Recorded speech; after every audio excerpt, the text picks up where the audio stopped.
દિલ્હીના માલવીય નગર વિસ્તારમાં તારીખ 3 જૂન 2026ના રોજ વહેલી સવારે એક હોટલ અને રેસ્ટોરન્ટમાં લાગેલી ભીષણ આગની ઘટનામાં 21 લોકોના દુઃખદ મોત નીપજ્યા હતા. પ્રાથમિક તપાસ દરમિયાન સંબંધિત હોટલ પાસે ફાયર એનઓસી ન હોવાનું સામે આવ્યું હતું.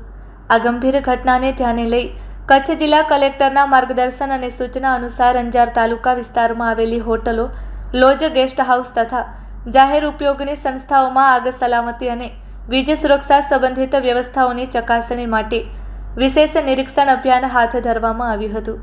આ કામગીરી દરમિયાન મામલતદાર કચેરી અંજાર, અંજાર નગરપાલિકાના ફાયર વિભાગ, પીજીવીસીએલની ટીમ તથા સંબંધિત વિભાગોના અધિકારીઓ દ્વારા સંયુક્ત રીતે વિવિધ સ્થળોએ તપાસ કરવામાં આવી હતી.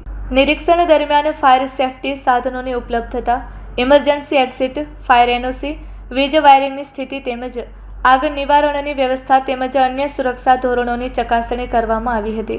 જ્યાં જરૂરી જણાયું ત્યાં સંચાલકોને આગ અને વીજ સલામતીના નિયમોનું કડક પાલન કરવા તેમજ ખામીઓ તાત્કાલિક દૂર કરવા સૂચના આપવામાં આવી હતી.